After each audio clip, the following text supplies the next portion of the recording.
If you've been paying attention to the primaries this week, you understand that Donald Trump suffered two major losses. Of course, the biggest one being Charles Herbster, a man that Donald Trump not only endorsed for the GOP nomination for Nebraska's gubernatorial race, not just endorsed him, showed up, did a rally for him recently. Donald Trump Jr. appeared in a video with the guy. And he lost. It was a spectacular loss.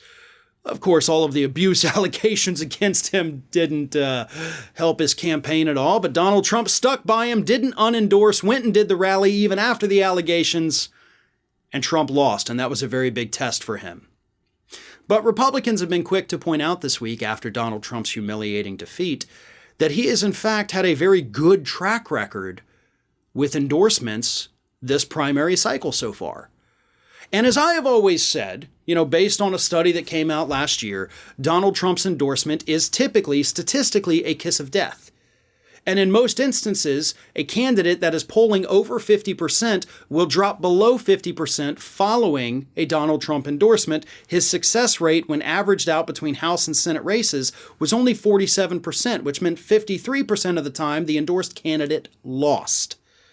Well, those numbers shifted a little bit this year because, yes, Donald Trump has in fact been picking some winners. But how real is it? Well, luckily, the good folks at Newsweek decided to actually look at what's really happening, and they found out that Donald Trump's endorsement victories, if you want to call them that, is nothing more than an illusion.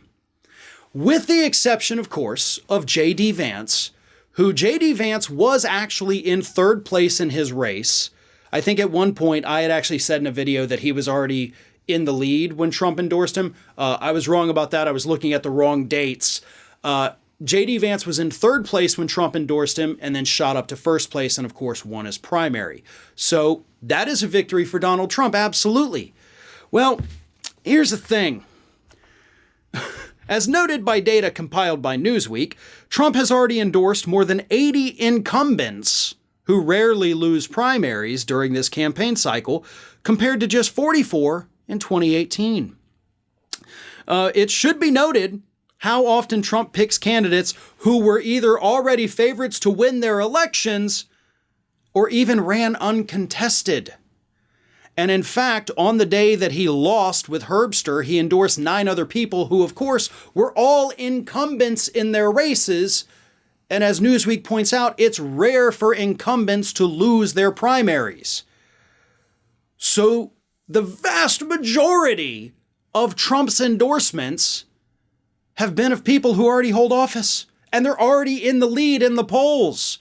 So when they win, Trump gets to say, ah, look, another victory for me. There's a notch in my bedpost, I guess. That's probably a bad analogy. But you know what I'm saying. He gets to say, I endorsed a winner. Okay, but that person was already headed to victory without your endorsement. They were polling ahead. It's like you're looking at the Super Bowl. Tom Brady's already got 30 points up on the other team with 2 minutes left in the game. And you're like, you know what? I'm going to put some money on Tom Brady. I think he's the best person out there. He's basically already won. You putting money on it at that point means nothing, and it certainly doesn't change the outcome. That's what we're seeing with a lot of these races. Not to mention, I think the big one, the uncontested races. Donald Trump goes out there, finds somebody who's running for office that's literally running against nobody, and says, you know what? I'm going to endorse this person. This person with no opponents who literally cannot lose their race, and then he counts that as a victory. That, folks, is why I say that these endorsement victories are nothing more than an illusion.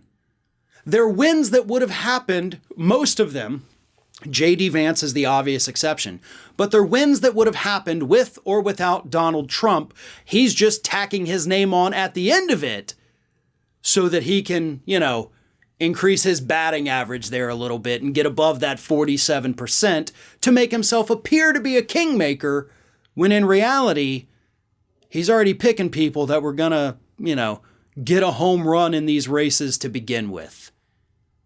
That's not strategy. That's stacking the deck. Hey everyone, this is Aspen. And did you know that for the low cost of $0 per day, you can subscribe to the Fair and Balanced YouTube channel.